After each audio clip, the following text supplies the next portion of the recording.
Hi everyone. In this video, I'll be taking you through the OneClick point of sale system, specifically the retail parts. So to open the application, you'll have to use the shortcuts icon which says OneClick POS, or the icon at the taskbar at the bottom. So I'll just single click on the icon of the taskbar in the bottom here, so it will take me to the application. So application has got, as we can see here, a back office and a retail point of sale. So we will go to the retail point of sale to make our sale. So I click on that section, then it will ask me for username and password. This should be provided by you, administrator. If you have an account, you can log into the Cashier, put your username and password, and click on login. This will open a new till session starting right now, which should be usually done at the start of the day in the morning, and we will close this session when we wanted to cash up in the afternoon. So it will indicate here new till session. Click on OK. It will take you to the screen where you will be making sale. Right, so to make a sale, you have option to search for the products by its name or description, or scan the barcode, or input the stock code. So in this case, I'll be using the barcode to scan my items. So if I scan my first item, it will enter the item into the shopping cart with one quantity. If I scan the same item again, it will increase the quantity to 2. So as you can see here, the quantity is changed to 2. Or I can increase it by pressing the plus button here, as many quantity as I want. But if the quantity is quite big, there is no need for you to click multiple times. You can click on the number and change it to that specific amount. So if I wanted to buy 25, I will put 25 on my keyboard and press enter.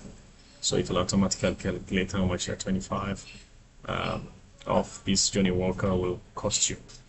If not, you can minus it once again. If I want, no, it's only 2, then I can just input 2 of them.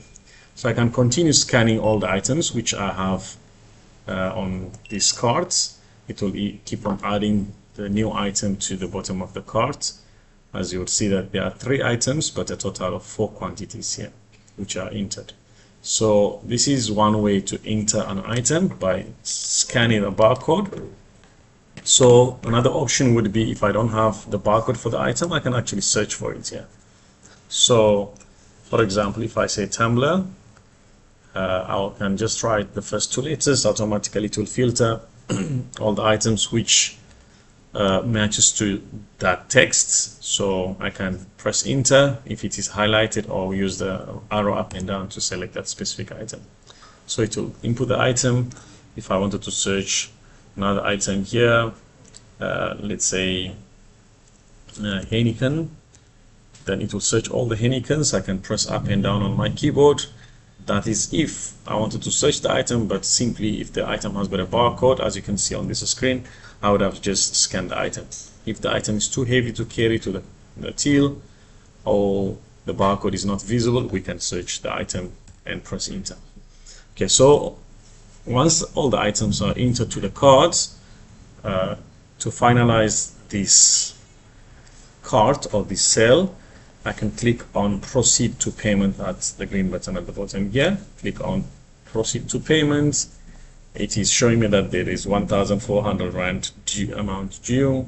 If the person is making a cash payment, you can just simply click on add payment. Otherwise, if it's a card payment, you click on card payment and add the payments to the list.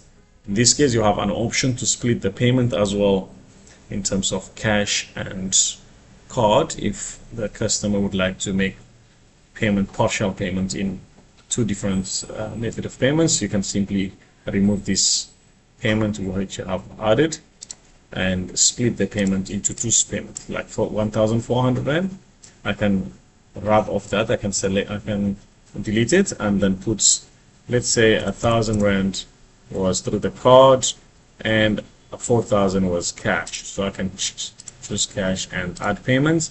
So I have my total amount 1,400 from 2 different type of payments. Then click on finalize transaction. Please note, this finalized transaction will not be active if the total amount of the cart is not input. So add payment until you have all the amounts you need, and then click on finalize transaction. This will automatically print your receipts to your attached printer, and the sale for this transaction is complete. All the transactions which you have been selling are under the order history. You would have seen this amount which I just completed is here on the top of the list. I can view that and it will list all the items, and I can download the PDF format of the invoice, but at this point, because we have just printed this receipt, there's no need for us to print another one. So let's make another sale one more time. So I can also list all the frequently used items as a shortcut icon here on the, we call it a quick select. All these items which are listed here are supposed to be frequently used item. For example, polystyrene cup, it could be a plastic bag, or it could be a loose cigarettes, or anything which is most frequently used item can be listed here under each category of items. I will cover this section where how do you list items in a shortcut or in a quick select here to be selected. So if I wanted another item on the quick select, I can simply tap on it with a touch screen or a mouse, and that will enter the item into the cart. So once this is finalized, I can proceed to payment. 116 Rand cash.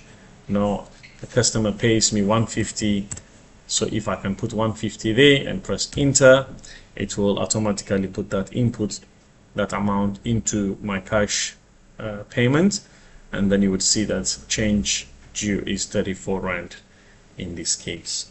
So if I click press enter again, it will automatically send that for printing, and it will show me the change is 34 Rand and cash tender is 150 Rand. So this is how you make basically transactions. If there is a need for you to refund any of the amounts, remember that I have some of the transactions which are already here. These are the transaction numbers. Let's say, for example, if I wanted to refund a customer, the customer would have come with the receipt with the same transaction number on the receipt, on the printed receipt.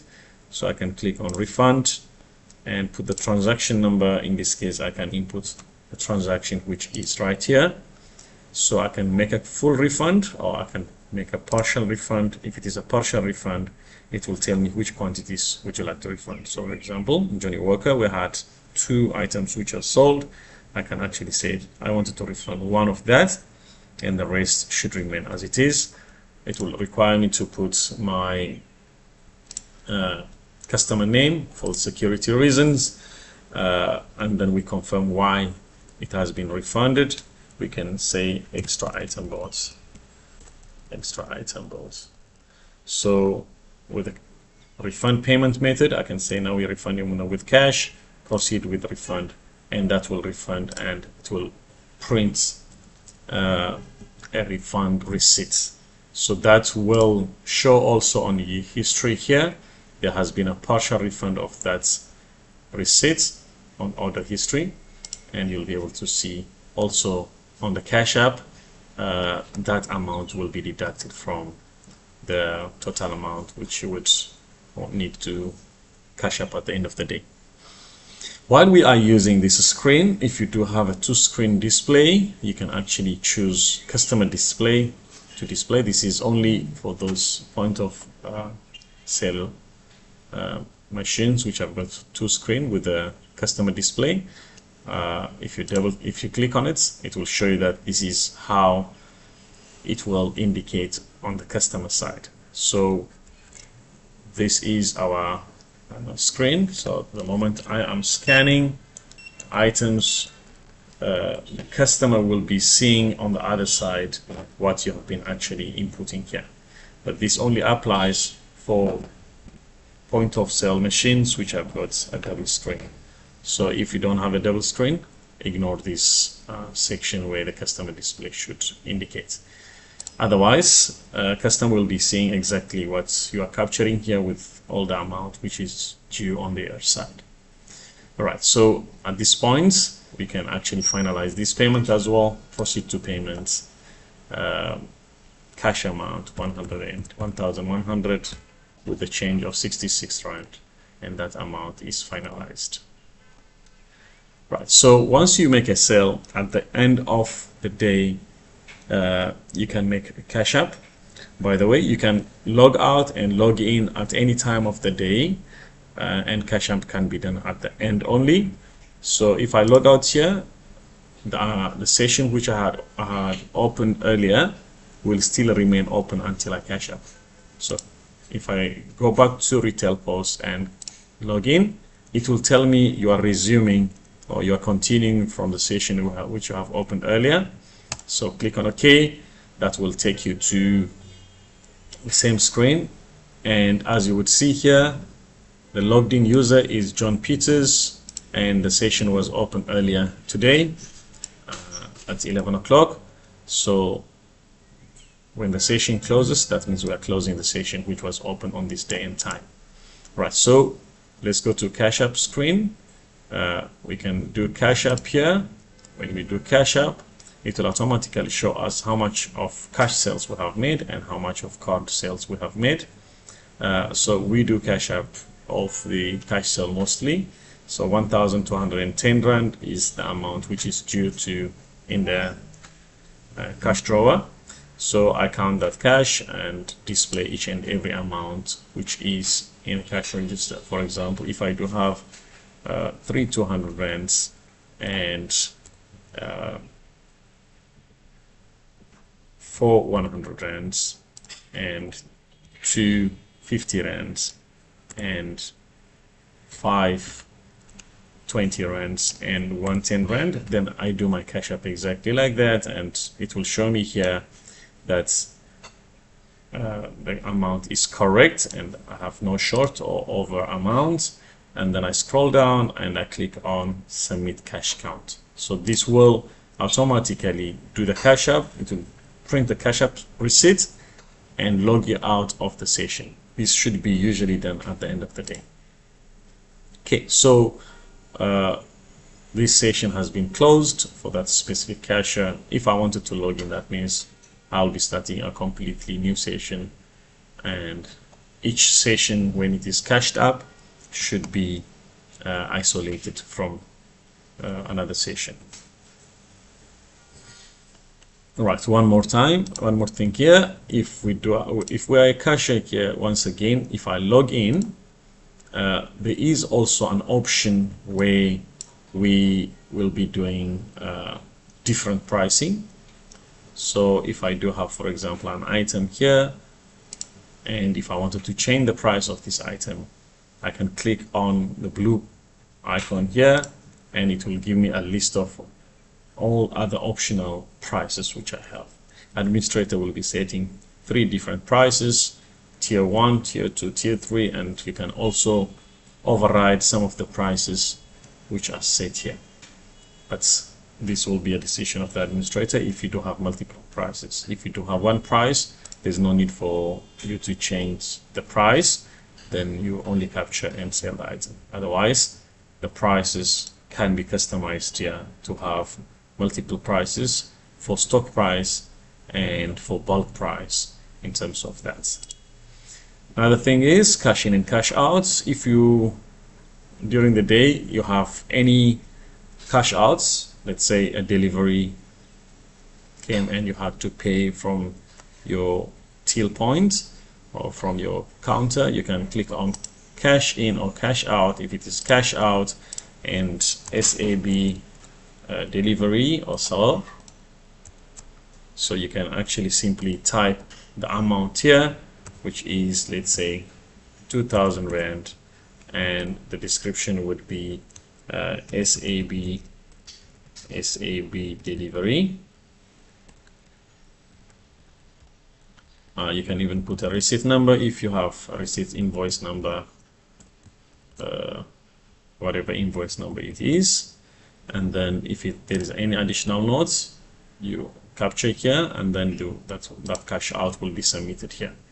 This will automatically balance out on your cash app report. So if we click on the cash app reports, by the way, we have to finalize the current sale first. So if I clear out my cart and I say cash app, and then you can see that the cash sale is negative 2,000. That is the amount which you borrowed from your cash drawer. Right, so the cash app will balance out the cash in and the cash out. Let's say cash in, you have a cash in here, amount of 2,000 and paid outstanding amount, a customer so and so. Let's say here Peter borrowed some money and he paid his outstanding amount, so we can say Peter paid the outstanding amount or borrowed amount. If I say submit, then 2,000 rand is added to my cash app, and you would see that it will balance out and the balance will be 0 in this case. So this is how we do cash app. Another option here is if you do have some items here captured and you do have more than one price for each item, you can actually select a price default into tier 2. In this case, all these items do not have a second price, otherwise it will have automatically select the tier 2 price and give the customer a discount. All these items do not have a second price, so in this case it would have make no difference. Otherwise, these prices are according to the setup, which is for different prices. The customer would have got a discount. Alright, so if you do have a customer, multiple customers waiting, and the customer which you are currently serving is undecisive or undecided about this transaction, or he wanted to wait until either confirmation or he wanted to pick up another item from the shelf, you can actually suspend this transaction. You can click on suspend and you can write the customer name or any reference number. You can say customer number 1, suspend the transaction, and that will be saved until that customer comes back.